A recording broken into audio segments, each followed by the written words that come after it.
یزید کا حضرت حسین کے قتل میں شریک ہونا یا ان کے حکم پہ قتل کرنا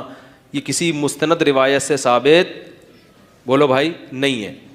ثابت نہیں ہے۔ اسی طرح یزید کا شرابی کبابی یہ سب چیزیں بھی کسی مستند اوتھینٹک روایت سے ثابت نہیں ہیں۔ روایتیں بھی ہیں، اس طرف بھی ہیں اس طرف بھی ہیں، کوئی مستند مضبوط چیز نہیں ہے۔ شرعی شہادت چاہیے نا فاسق قرار دینے کے لیے، تو وہ نہیں ہے۔ اس بیس پہ حضرت مفتی تقی صاحب کی رائے یہ ہے کہ یزید کے بارے میں کیا کیا جائے؟ خاموش، نہ رحمت اللہ علیہ بولو نہ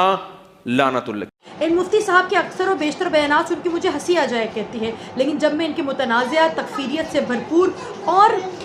یزید اور یزید کے آباء و اجداد کی حفاظت میں کچھ بیانات سنا کرتی ہوں تو بڑی حیرت ہوتی ہے۔ کبھی یہ محرم میں شادی کے فوائد بتاتے ہوئے نظر آتے ہیں اور اس کے سہل ترین، آسان ترین اور جائز ہونے کے جواز دیتے ہوئے نظر آتے ہیں، تو کبھی یہ یزید کو ملعون اور لعنتی نہ قرار دیے جانے کی اپیل کرتے ہیں۔ ایسے لوگوں کا بس چلے تو قرآن میں سے ابو لہب کی مذمت بھی نکال دیں اور ان آیات کو بھی نکال دیں جس میں اللہ کبھی لعنت اللہ علی الکاذبین کہہ رہا ہے، کبھی لعنت اللہ و ملائکتی و یلعنہم اللاعنون کہتا ہوا نظر آ رہا ہے، اور ان تمام تر لوگوں کو فوراً قرآن سے ان آیات کو نکال کر صاف کر دیں کہ جس میں اللہ برے لوگوں کی مذمت کرتا ہوا نظر آ رہا ہے۔ دیکھیے، کسی شخص کو بھاپنے کا کرائٹیریا ہمارا اور آپ کی شخصی محبت یا ان کے آباء و اجداد سے محبت نہیں ہو سکتی، بلکہ اس کا کردار ہے۔ انہی میں سے چند افراد کہتے ہوئے نظر آتے ہیں کہ اللہ نے ہی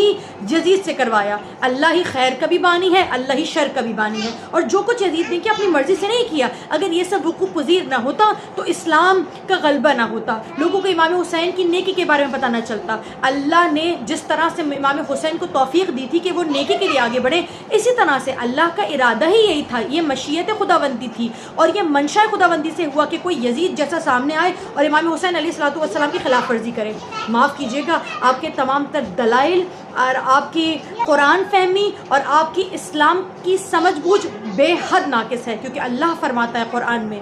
کہ جو کچھ اچھائی تم تک پہنچتی ہے وہ اللہ کی جانب سے ہے، اور جو کچھ برائی تم خود کرتے ہو وہ خود تمہارے نفس کی جانب سے ہے۔ تو یہ بات یقینی طور پر ہے کہ جب انسان شر کیا کرتا ہے تو شر کا بانی اللہ نہیں ہے، اللہ فقط خیر کا بانی ہے، اور جب شر پہ انسان اترتا ہے تو وہ خلاف فطرت کیا کرتا ہے اور وہ خود اس کی منشا مرضی سے اور اس کی نفس کی پیروی کے نتیجے میں ہوا۔